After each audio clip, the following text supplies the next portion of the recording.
It's brittle on the outside and soft and fudgy on the inside. You're going to love this cake, and it's going to be your new go-to cake to bake.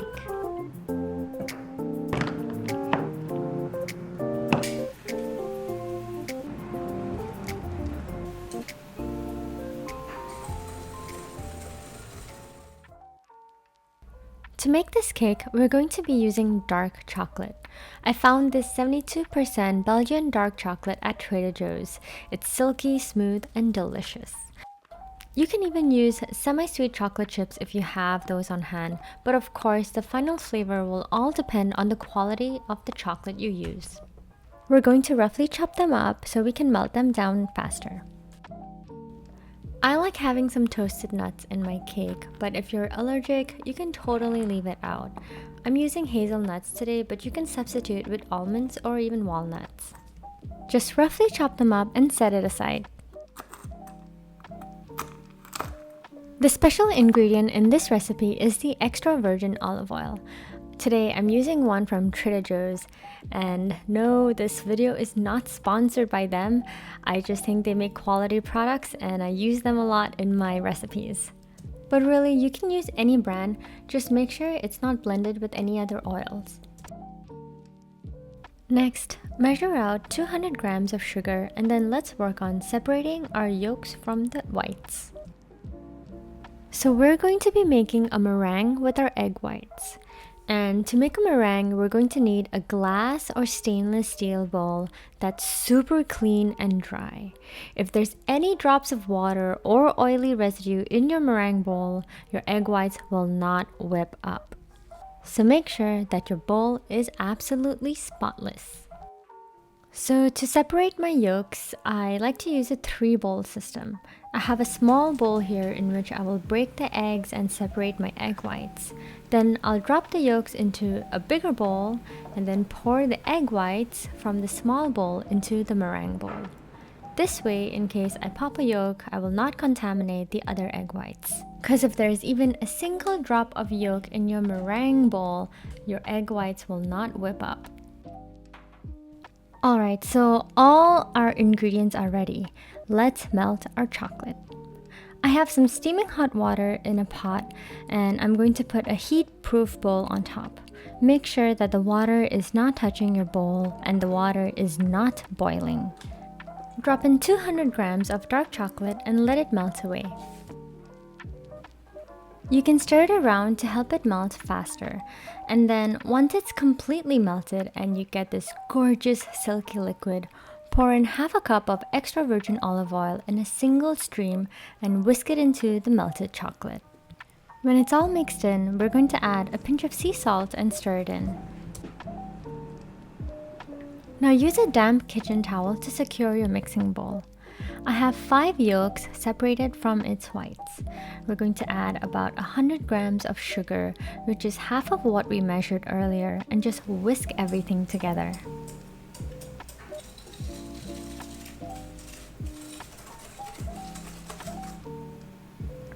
Once it's all combined, we're going to pour in the chocolate mixture and whisk it in. Make sure you get every last drop of that chocolate gold. You'll end up with something looking like this. Then add in the nuts and fold it in with a spatula.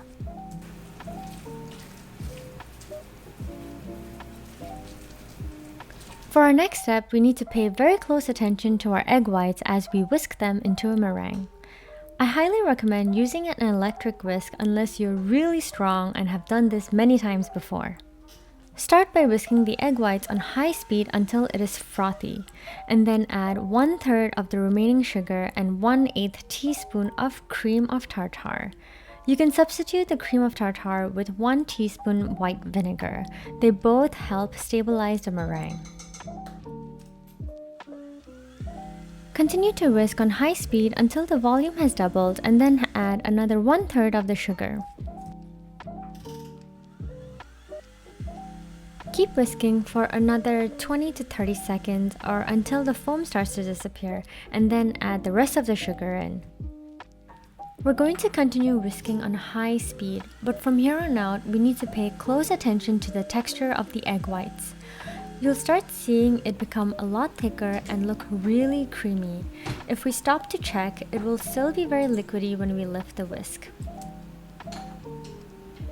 So check after every 10 seconds of whisking. We are looking for soft peaks. When you lift your whisk from the meringue, the tip should have a bend to it like this.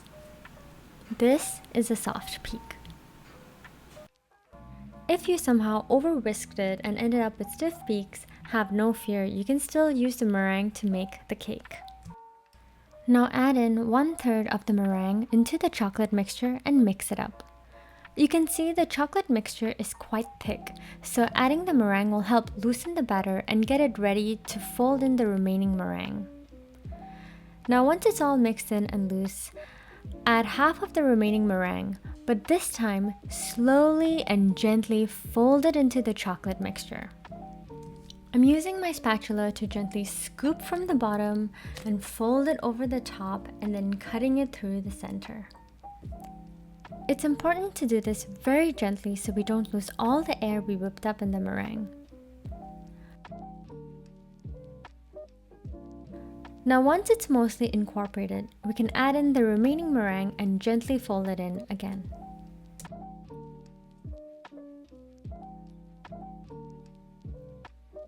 When everything is folded in properly and there are no whites left in the batter, we can transfer it into our cake pan.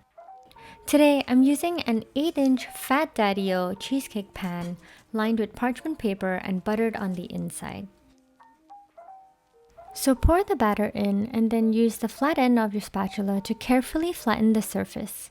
Then bake it at 350 degrees Fahrenheit or 180 Celsius for 50 minutes on the center rack. When the time is up, use a long skewer and stick it into the center of the cake. If it comes out wet, then it needs more time. If it needs to bake longer than 50 minutes, reduce the temperature to 300 degrees and bake for another 5 minutes. Use the skewer again to check for doneness, and if it comes out clean, remove the cake from the oven and allow it to cool down in the pan.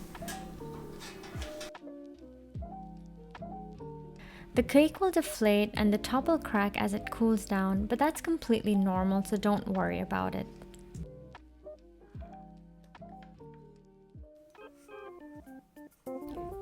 The cake has now cooled down and I'm going to remove it from the pan and dust some powdered sugar over it.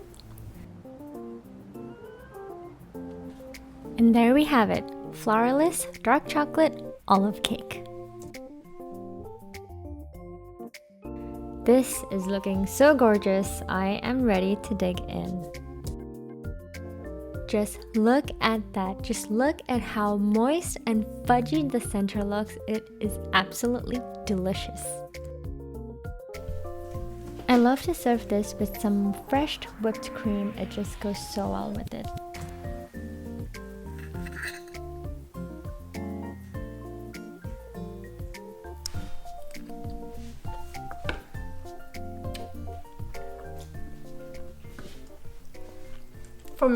The crust is a favorite.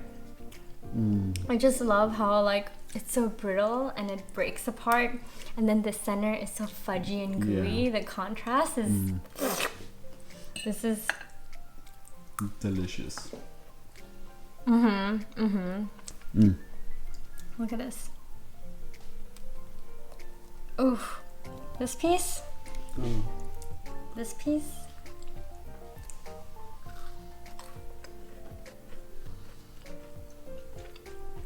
Everything you ever wanted. That's a wrap.